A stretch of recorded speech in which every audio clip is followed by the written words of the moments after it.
우리 교회는 가족 초청 전도주의를 11월 3일로 정하고 모든 성도들이 지금 예수를 안 믿는 우리의 가족과 형제와 친척을 전도하기 위해서 여러 가지 행사와 프로그램을 준비하고 있습니다. 우리가 생각하는 가족은 부모, 형제, 고륙 친척이 지친이 친척이 되고 가족이 되기도 하지만 또 목사님 우리는 우리 가족은 다 믿습니다. 가족을 전도할 수 있는 분이 없습니다. 혹시 그렇게 말하는 분이 계실지 모르겠어요. 넓게는 여러분 가족이라고 하는 것은 이웃집에 사는 분도 우리의 가족이 될 수도 있고 친구도 가족이 될 수도 있고 동창생이 가족이 될 수도 있고 고향에 있는 형님이나 동생도 가족이 될 수가 있는 것입니다. 예수 안에서는 모두가 형제이고 가족이고 친척이 될 수 있기 때문에 이번 기회에 우리의 이웃이나 형제나 부모님이나 여러분이 아시는 많은 이웃들을 전도하시는 그런 좋은 기회가 되시기를 바랍니다. 우리가 관심을 가지고 생각해 보면 얼마든지 전도할 사람이 많이 있어요. 에드워드 킴볼이라고 하는 아주 예수를 잘 믿는 사람인데 그가 어느 날 구두방을 지나면서 그 안에서 구두를 수선하는 젊은 사람을 발견했어요. 그를 쳐다보다가 저 사람이 예수를 믿으면 구두를 만지다가 끝날 인생이 아니라 사람들의 영혼을 새롭게 만들 사람이라고 하는 그런 마음의 확신이 들었어요. 그래서 어느 날 이 사람은 구두방을 방문해서 그 구두 수선하는 사람에게 복음을 전했어요. 예수의 소식을 들은 이 구두 수선공은 예수를 즉시 나의 주님으로 영접하고 받아들이면서 후에 예수 그리스도의 제자로 변화가 되었어요. 그 사람이 바로 미국 교회의 큰 부흥의 역사를 일으킨 D.L. 무디라고 하는 그런 전도자입니다. 1910년대에 미국의 경제공황과 여러 가지 어려운 일을 당할 때 미국과 영국을 오가면서 아주 놀라운 큰 일을 했던 믿음의 거장 무디가 되었어요. 이 D.L. 무디의 역사를 이야기할 때 에드워드 킴볼을 빼놓을 수가 없어요. 오늘 본문에서도 마찬가지로 예수님의 제자 중에 제자요 수제자인 베드로를 이야기할 때 그를 주님 앞에 데려왔던 그의 형제 안드레를 빼놓을 수가 없어요.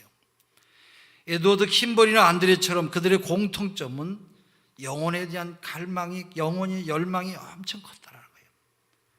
한 영혼을 주님께로 인도하기 위해서 열망을 품고 기도하면 마침내 우리가 기도했던 그 사람이 주님 앞으로 우리의 기도를 통해서 돌아오게 될 줄로 믿습니다.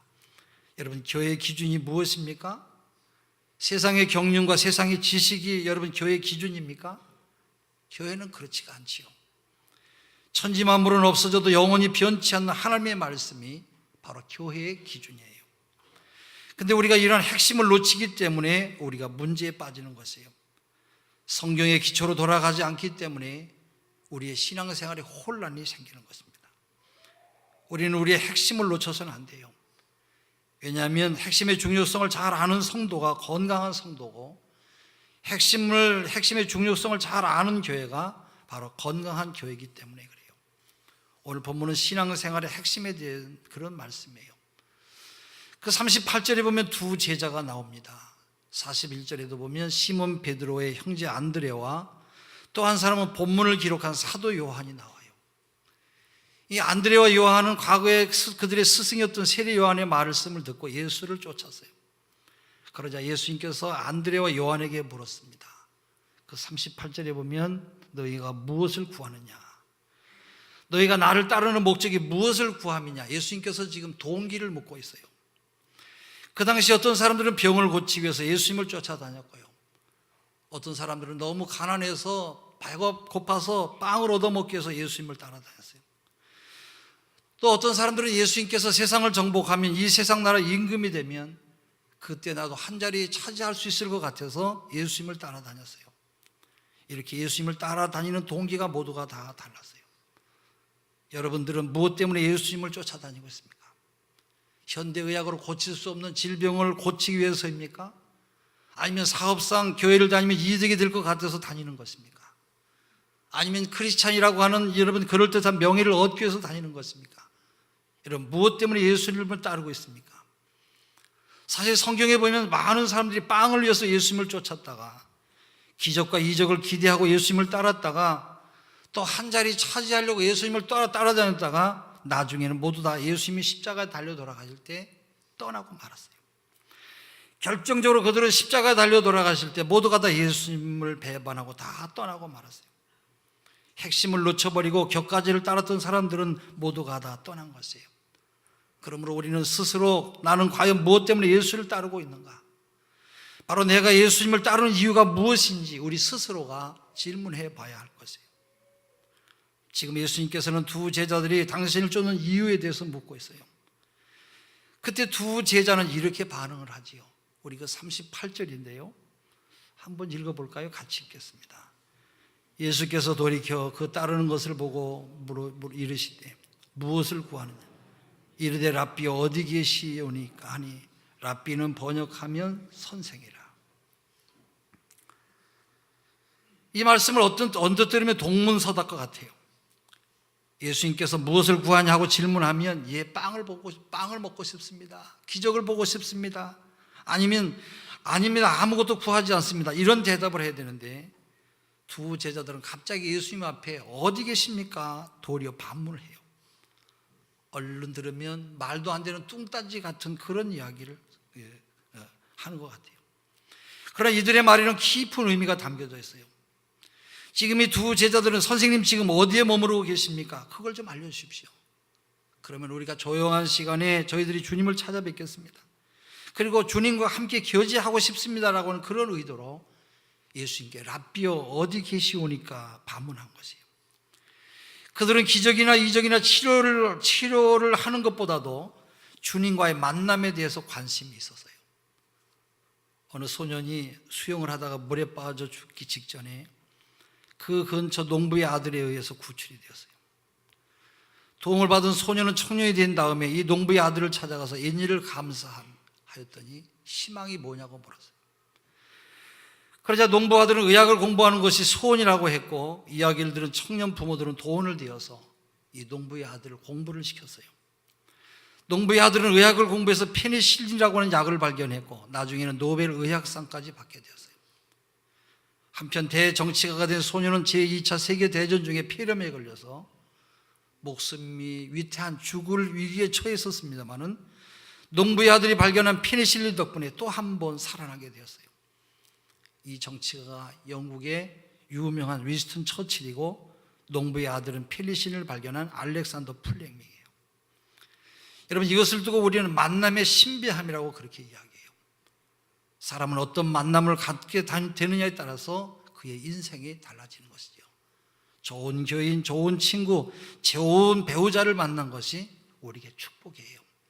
여러분 좋은 만남을 위해서 기도하시기를 바랍니다. 우리 자녀들이나 우리들 각자가 좋은 만남을 가질 수 있도록 기도하는 것이 우리의 생애 축복이 되는 것이에요. 만남이 축복이죠. 그러나 이 세상의 어떤 만남보다도 가장 중요한 만남은 우리 주님과의 만남이에요.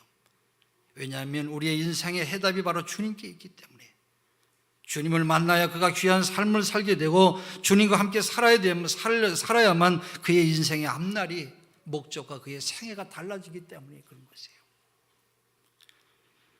젊은 나이에 벌써 성공에 들어선 영국의 유능한 변호사가 있었어요. 어느 날 그는 영국 의사당 앞에서 비중 높은 변호를 하기로 되어 있었어요. 그러나 그는 그 일에 대해서 많은 긴장감과 부담감을 가진 나머지 지나친 스트레스를 받다가 그만 쓰러지고 말았어요. 이후에 출세가도를 달리던 그의 인생은 점점 망가지기 시작했어요. 그는 정신착란 증세로 정상적인 생활을 유지할 수가 없었어요.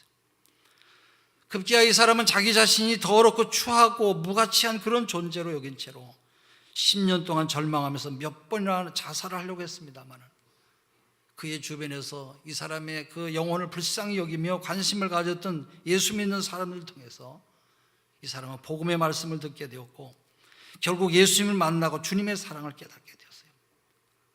10년 동안 자기 자신은 아무 쓸모가 없다고 여기며 자살을 하려고 했던 이 사람이 주님을 만난 이후에 새로운 사람으로 변했어요.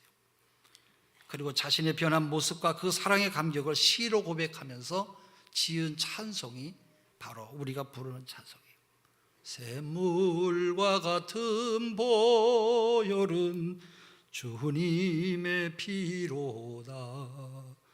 보혈의 죄를 씻으면 정하게 되겠네. 정하게 되겠네. 정하게 되겠네. 보혈의 죄를 씻으면 정하게 되겠네. 저도적 회개하고서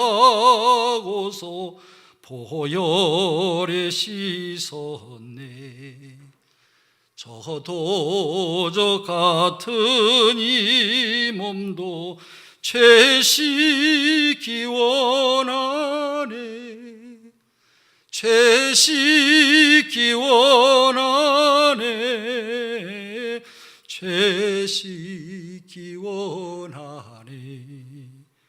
저도적 같은 이 몸도 죄 씻기 원하네.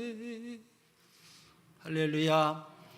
이 찬송가가 우리가 부르는 258장이 이 간증의 노래가 되었어요. 이 윌리엄 카이포라고 하는 이 사람은 영국 문학사에 있어서 아주 고전 문학가로 손꼽힐 만한 귀한 인물이에요. 그는 스가랴서 13장 1절에 그날의 죄와 더러움을 씻는 셈이라고 하는 구절을 읽다가 더러움을 씻는 셈이 바로 예수 그리스도께서 십자가에 흘리신 보혈이라고 하는 사실을 이 사람은 깨닫게 되었어요. 이제 그는 세상의 굴레로부터 영원히 해방된 자유의 몸이 되어서 이렇게 보혈에 대한 찬양을 한 것이에요. 여러분, 이 세상의 그 어떤 만남보다도 가장 중요한 만남은 우리 주님과의 만남인 줄로 믿습니다. 그러므로 우리는 어떤 만남보다도 주님과의 만남을 늘 사모하시고 그 만남을 위해서 여러분 기도하시기를 바랍니다. 세상의 어떤 일보다도 주님과 동행하는 일에 가장 관심을 갖는 것이 제일 중요해요. 여러분, 믿음이 다른 것이 아니에요. 주님이 계신 것을 인정하고 그 주님과 함께 내 일생을 주님께 맡기고 살겠다고 하는 것이 바로 믿음이에요. 요한복음 12장 26절에서 사람이 나를 섬기려면 나를 따르라. 나 있는 곳에 나를 섬기는 자도 거기 있으리니 사람이 나를 섬기면 내 아버지께서 저를 귀히 여기시리라 말씀합니다. 여러분, 무슨 말씀이에요? 바로 주님을 따르는 사람, 주님과 동행하고자 하는 사람을 주님께서는 귀하게 여기신다는 거예요. 헌금 많이 내고 여러분 예배 시간에 빠짐없이 참 엄청난 봉사를 하는 사람보다도 꼬박꼬박 기도의 자리에 나오고 예배 시간에 빠짐없이 참석하는 사람을 하나님께서는 더 귀하게 여기시는 것이에요. 왜요? 주님께서는 당신과 동행하는 사람을 좋아하시기 때문에 그래요. 그러므로 다른 어떤 것보다도 두 제자들처럼 주님과 언제나 함께 동행하기를 소망하는 그런 믿음의 사람들이 되시기를 바랍니다. 예수님께서는 안드레와 요한이 랍비 어디 계십니까? 함께 동행하고 싶습니다. 이렇게 불렀더니 뭐라고 했습니까? 39절의 말씀을 한번 같이 읽습니다. 39절입니다. 시작.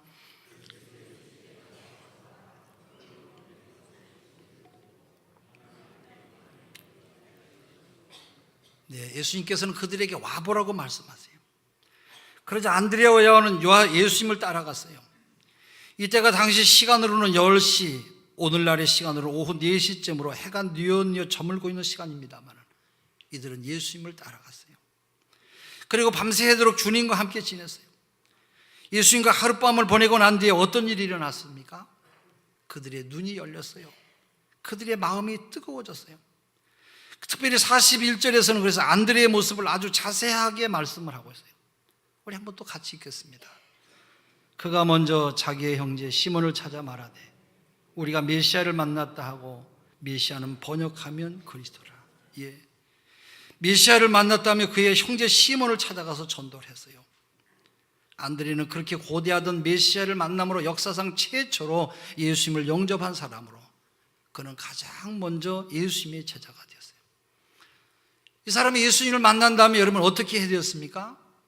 얼마나 흥분했든지 날이 새자마자 자기 형제 베드로에게 달려가서 우리가 메시아를 만났다고 증거했어요. 우리가 알 수 있는 것이 무엇입니까? 여러분, 전도는 복잡하지 않다는 거예요. 여러분, 안드레가 전도하기 위해서 신학교를 다녔습니까? 아니면 예수님으로부터 제자 훈련을 받았습니까? 아니면 전도에 대한 책을 읽었습니까? 나중에 물론 예수님을 통해서 3년 동안 제자 훈련을 받았습니다마는 본문에서는 아무 훈련도 받지 않은 그런 상태예요.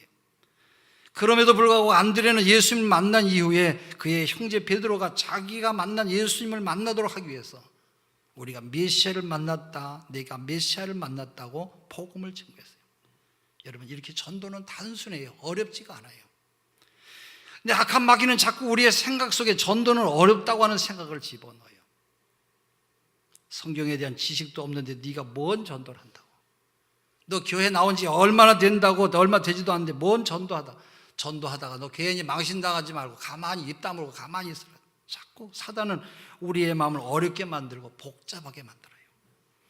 여러분, 전도를 어렵게 만드는데 전도가 어려워서는 안 돼요. 왜냐하면 믿음은 들음에서 난다고 했기 때문에 들리지 않는 전도는 하나님이 원하시는 것이 아니에요. 만약에 제가 중세 여러분 사제들처럼 여기 강단에서 아주 어려운 라틴어로 된 성경을 쭉 읽어 내려간다고 하면 이 자리에서 여러분 졸지 않는 사람들이 몇 사람이나 있겠어요? 오늘 목사님이 뭔 모양을 저렇게 떨고 있냐, 아마 모르긴 몰라도 아마 그런 생각을 많이 갖고 계실 거예요. 아마 거의 다 많은 사람들이 졸고 있을 것이에요. 무슨 뜻인지 알아들을 수 없기 때문에 은혜를 받기는커녕 아마 마음에 아마 고통만 더 클 것이에요. 그러나 사실 과거의 중세 시대에는 그랬어요. 사제들은 회중들에게 전혀 들리지 않는 어려운 설교를 했어요. 여러분, 설교는 어려우면 안 돼요. 요한 웨슬리 목사님은 어려운 용어와 문자를 써가면서 설교를 하는 다른 목사님과는 달리 일반적인 단어와 평범한 말로 광부들에게 이해하기 쉽게 설교를 했다고 그래요. 이 광부들이 이 요한 웨슬리의 말씀을 듣고는 야, 저 목사님은 우리가 쓰는 말로 지금 설교를 하고 있구나, 우리가 사용하고 있는 말로 너무 쉽게 설교하고 있구나, 이게 정말로 하나님의 말씀이다. 모두가 다 좋아했다는 거예요. 여러분, 무슨 일이 일어났어요? 요한 웨슬리 목사님이 말씀을 전하는 곳에 폭발적인 부흥의 역사가 일어났어요. 여러분, 설교는 쉽게 해야 돼요. 마찬가지로 전도도 쉽게 해야 돼요. 바로 내가 만난 하나님, 내가 체험한 하나님을 증거하는 것이 전도이고 바로 그것이 선교인 것이에요. 전도가 무엇입니까? 우리 친구들이나 가족들에게 나의 변화된 생활을 모범적으로 보이는 것이 전도예요.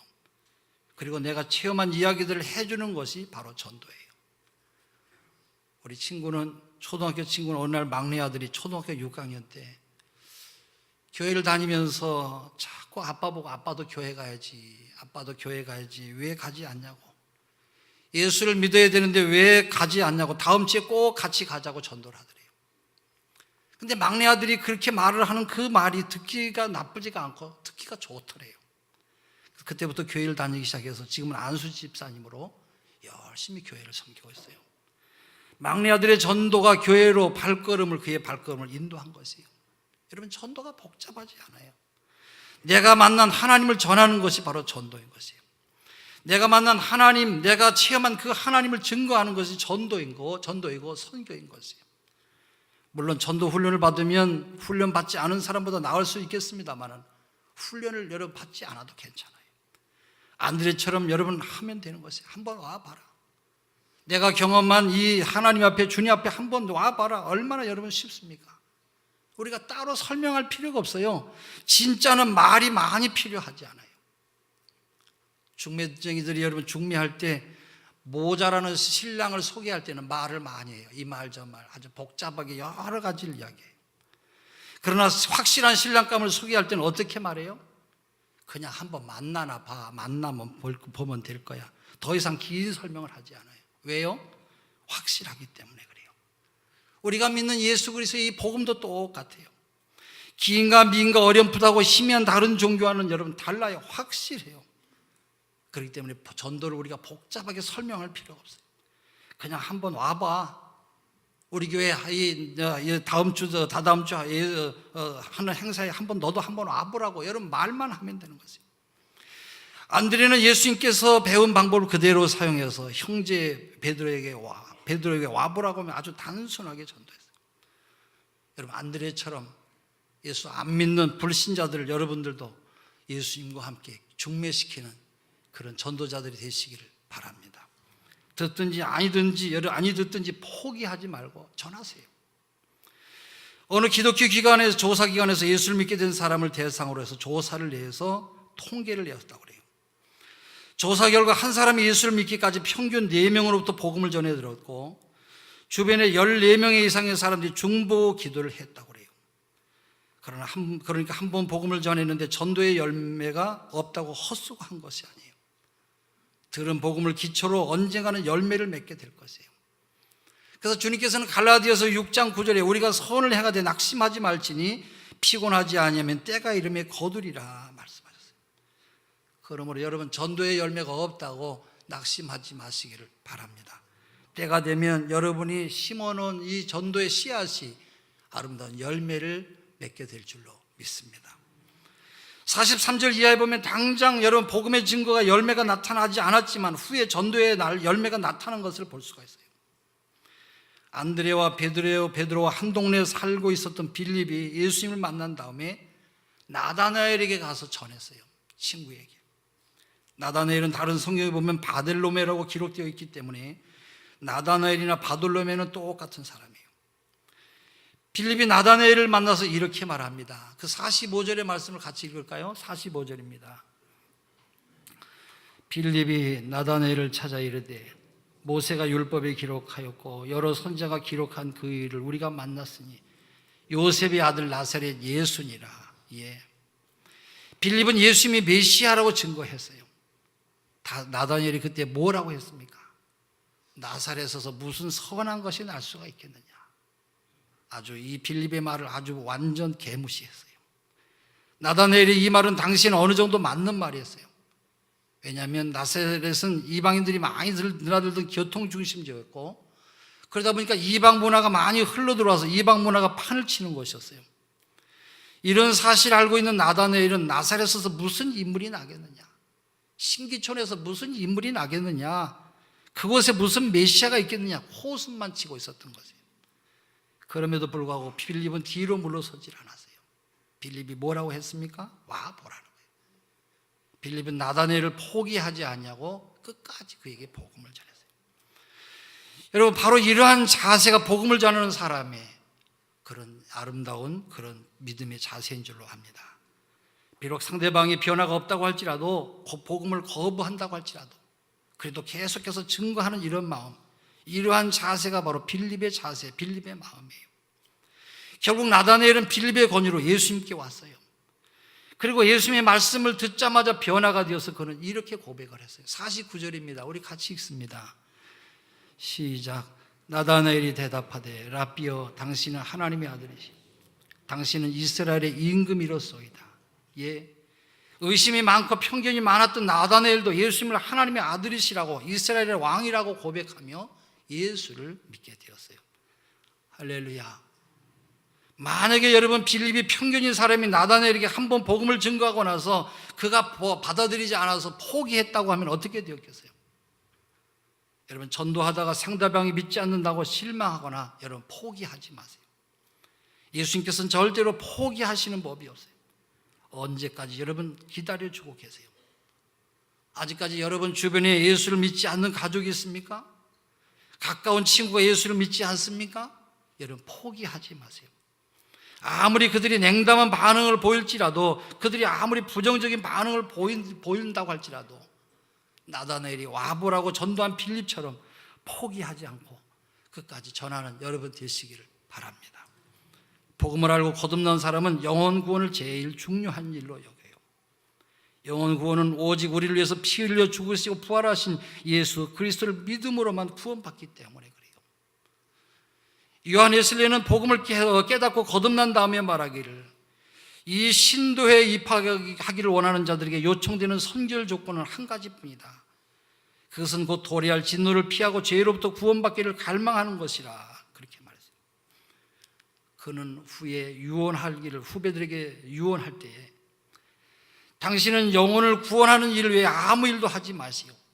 이 일로 시간을 보내고 이 일로 당신이 쓰임을 받도록 하시오.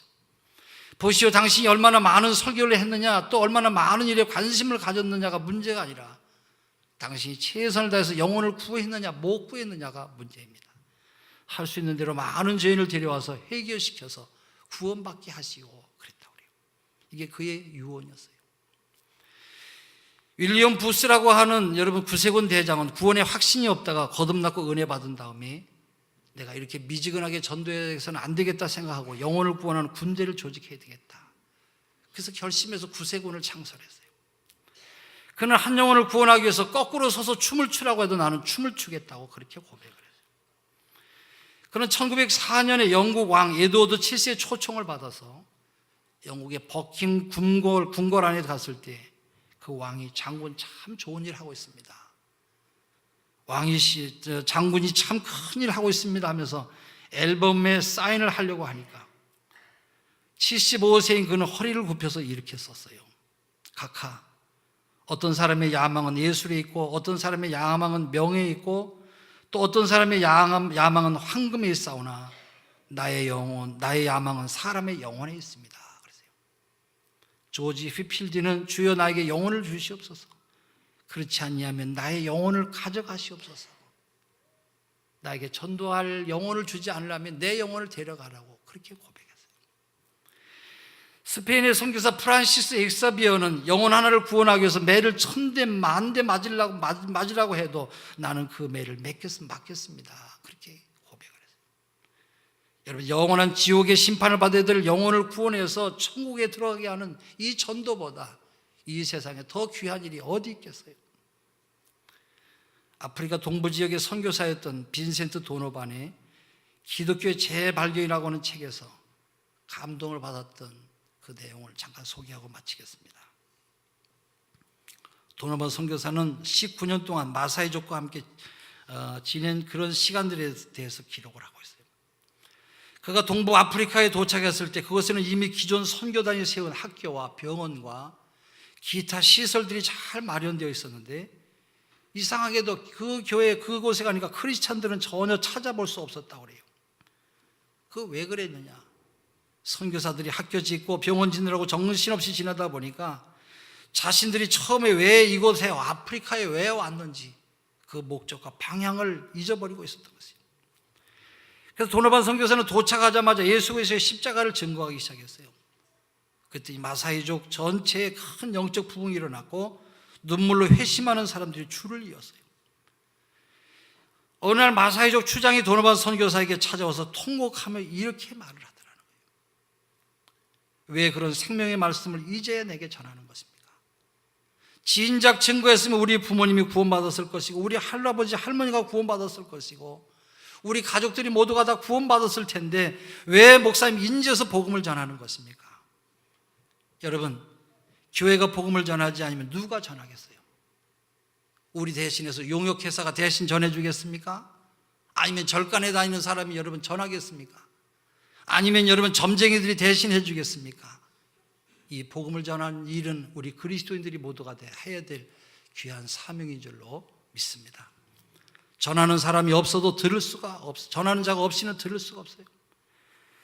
그러므로 형제 베드로에게 가서 와보라고 전도한 이 안드레처럼 가까운 친구나 친지들에게 복음을 전할 수 있는 여러분 되시기를 바랍니다. 비록 그들이 나다니엘처럼 냉담한 반응을 보인다고 할지라도 빌립처럼 포기하지 마시고 내가 만난 예수, 우리가 체험한 그 예수 그리스도를 증거하시는 여러분 되시기를 바랍니다. 기도하겠습니다. 하나님 아버지, 전도하라고 말씀하신 주의 계명을 잊어버리지 않고 주님의 귀한 뜻에 순종하며 증거하는 저희들의 마음과 입이 되게 하여 주시옵소서.